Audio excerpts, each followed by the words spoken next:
Here's a question I get a lot from family members and loved ones. Why would someone with serious mental illness go out of their way to lie or, quote, act normal in front of their doctor or therapist when things are obviously not okay? That's a super valid question and absolutely something I've done myself. I used to go from having a total breakdown crisis to acting reserved or even smiling in front of my doctor just hours later, especially if someone like my partner or a family member attended the appointment with me. I've even done this with emergency medical personnel who were called to my house. Someone would call 911 and I'd have this magic ability to convince them I was fine and didn't need hospitalization. So back to the question, why would someone like me who lives with type 1 bipolar disorder go out of their way to deceive medical professionals like that? Today on Polar Warriors, I'd like to explore 10 reasons why this might happen. If you enjoy my videos and want to connect, there's a link in the video description where you can join my private community on Patreon. All right, let's get to it. Number 1. This first reason was voted highest by online survey, and this would be the fear of being involuntarily sent to a psychiatric hospital. This is probably the biggest reason why I've been dishonest with my own doctors. I've had some good and some really bad hospitalization experiences. We shouldn't fear seeking help, yet so many of us do. I don't have an easy answer for this one, but I do suggest seeking help before things reach a crisis state. If I check in with the hospital while I still have some level of functionality, I can process what's happening to me a little easier. I can better verbalize my needs. If I'm psychotic, I may lose my ability to advocate for myself. Moving on to number 2, in a national survey, well over half of the respondents cited embarrassment as the reason for being dishonest with their doctor. Shame and embarrassment run deep with this illness. It's embarrassing as hell to request an STD test because of a bout with hypersexuality. It's shameful to talk about the window you smashed during a fit of bipolar rage. It's hard not to feel judged by self-medicating with drugs or alcohol. It's hard to be honest about our diet, sleep, or exercise when we've been too symptomatic to take self-care. There is way too much stigma associated with bipolar symptoms. This prevents so many of us from being honest with our doctors. Now for number 3. Some of us really struggle with our diagnosis. I lived in denial for years and would try so hard to convince my doctor that there was nothing going on with me. After all, if my doctor didn't see any problems, then I must not have any. Receiving a clean bill of health would totally reinforce my belief that there wasn't a problem. It was like this twisted confirmation bias. Number 4, this one comes down to timing. I personally rapid cycle, which means I can experience highs and lows in rapid succession. I might be super depressed, make a doctor's appointment, and by the time the appointment rolls around, be feeling euphoric or even jovial. It's easy to forget how bad things were when I'm feeling on top of the world. This used to drive my loved ones crazy. My sense of urgency to treat the illness would completely change with my moods. If I had an appointment that aligned with the timing of a hypomanic episode, my depression, anger, or other troubling emotions wouldn't be addressed. Something that helped me was seeing my doctor more often. It increased the chances that they might see me in a variety of mood states. Number 5 is a bit of a paradox.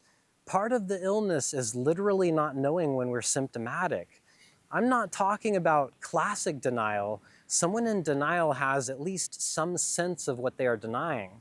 Bipolar can be like walking around with a broken leg and not even realizing it. This one blows my mind.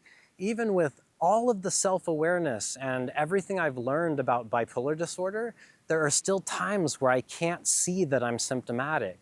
I could be experiencing a plethora of symptoms, and when my doctor asks why, I'd blame it on my job, relationship, or other external factor. It's another way I've been unintentionally deceptive. Number 6 is a big one for a lot of us. This would be the fear of being over-medicated or being put on additional meds. It's no secret that psych meds are a messy business.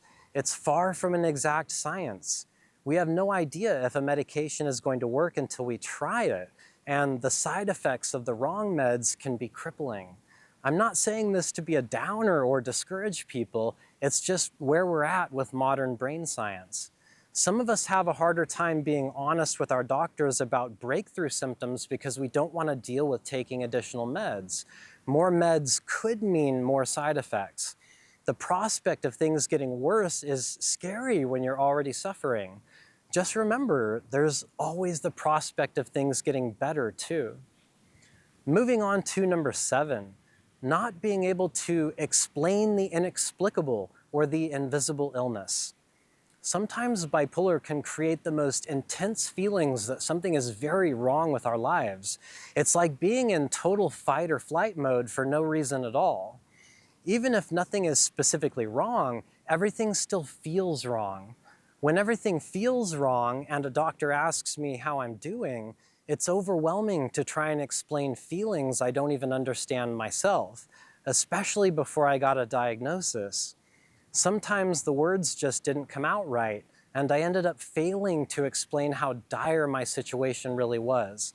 I might have said something like, "I'm hanging in there," instead of, "I need help." It's not that I was intentionally trying to deceive my doctor, I just couldn't verbalize or identify what was happening to me. Now for number 8, there's a big generational gap. My grandparents' generation didn't discuss mental health with their doctors. It simply wasn't a thing back then, or it was kept as a family secret. Society's collective understanding of mental health was that people were either normal or crazy. People had no idea what hypomania was, for example. Fast forward to my parents' generation, and we started to see words like manic depressive used as a blanket statement to describe bipolar. Still, not a lot of people seeking help because they didn't have the language to describe what was happening to them. Fast forward to my generation, and now people use bipolar to describe unpredictable weather or someone who's moody. Society's relationship to the illness is evolving rather quickly now.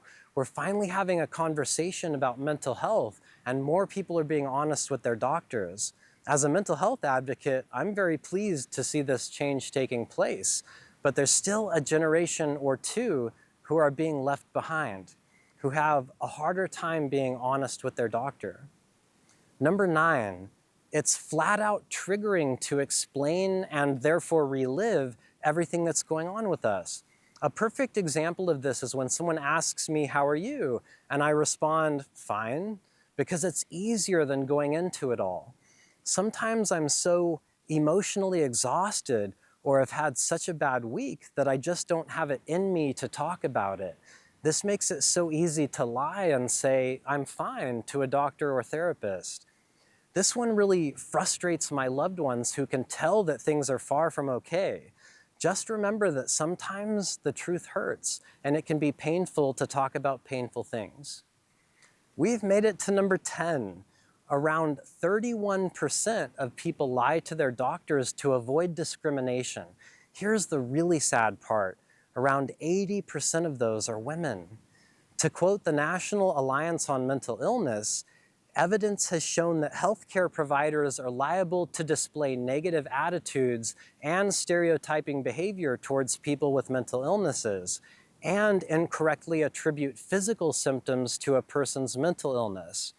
Those who stigmatize are more likely to think patients with mental illnesses would not adhere to treatment, and therefore less likely to refer them to a specialist or refill their prescriptions.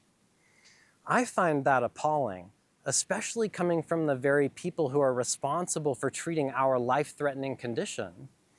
A closing thought. Being dishonest with anyone breaks trust. Once trust is broken, the relationship tends to fall apart. Our relationship with our doctor is no different, except that it's of life and death importance. Would you feel motivated to help someone you didn't trust? Dishonesty is how people end up getting misdiagnosed, mistreated, or put on the wrong meds. Here's where I'd love to hear from you in the comments. Let me know what has helped you be more honest with your doctor or therapist. For example, maybe writing a letter to your doctor has helped you ease the stress of communicating in person. I'm really excited to see what you all come up with. Now, before I sign off today, I'd like to ask for your help. I want people to feel more comfortable being honest with their care team, and I believe the best way to do this is to keep producing free educational resources like this video. All of my advocacy work, everything I do is supported by my viewers, and I need your help to keep a good thing going. Please consider supporting Polar Warriors by joining our Patreon community.